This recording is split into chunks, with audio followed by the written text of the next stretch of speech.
losses have kind of stacked up. The quarterback has injuries. There are injuries at other spots. Kind of feels like stuff's just not going right.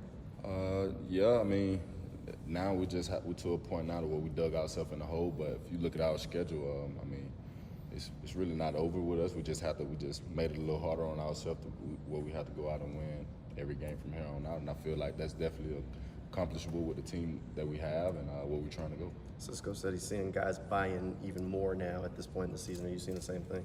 Most definitely. Like we always talked about every year I've been here, late in the season, once it gets to like the late November, December, you have to win those games in the stretches if you want to be considered in the playoffs or wild card, whatever.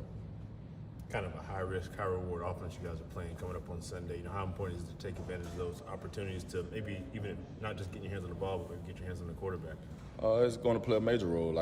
For me, I like to look at it as if we do what we need to do up front by stopping the run, then once we stop the run, I feel like we can get out any quarterback, regardless of who's on the offensive line. Like I always say, it's about us more so than about them. And if we're able to do that, then I feel like we'll have a good chance at winning this game. Have you ever stopped and thought about what would have happened if you went to Detroit first overall? Never. No. Never.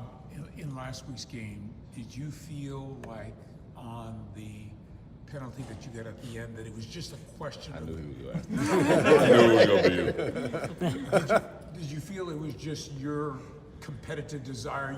You just knew you had to get a ball. Something had to happen because time was running out. So since you asked kind of in detail, for me, it was just one of those plays to where I'm a guy, I'm always play through the whistle. I'm not trying to hurt anybody or anything like that, but from my perspective on the field, seeing what I seen, him being on top of another player, Foyer driving him back up, and me not hearing the whistle, so I'm just steady punching at the ball, trying to get it out, make a play for my team. How big would a repeat performance for this defense be to kind of keep a high-powered offense at bay? Say that again? How big would it be for this defense to kind of have a repeat performance, keeping an opposing offense at bay?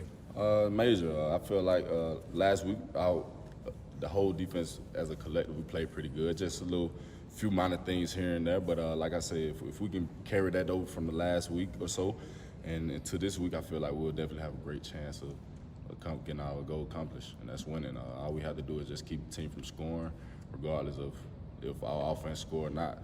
We get takeaways and we score on defense, we don't have to worry about losing the game. Sewell's considered one of the best right tackles in the league. Does it show up on tape, and how much do you kind of relish that matchup, good versus good?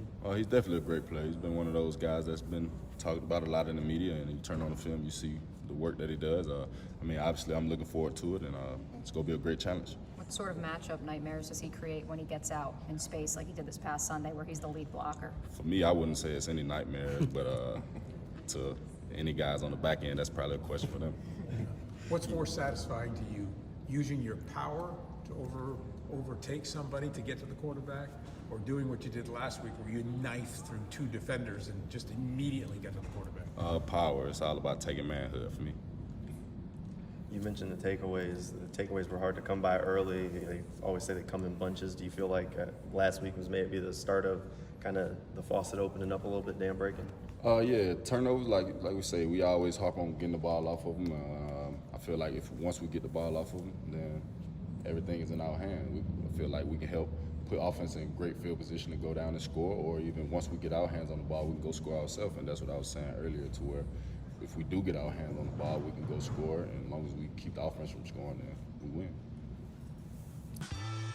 Hey, Mia here, and thanks so much for watching 1010XL Jaguars. For even more coverage of the Big Cats, be sure to subscribe to 1010XL Jaguars.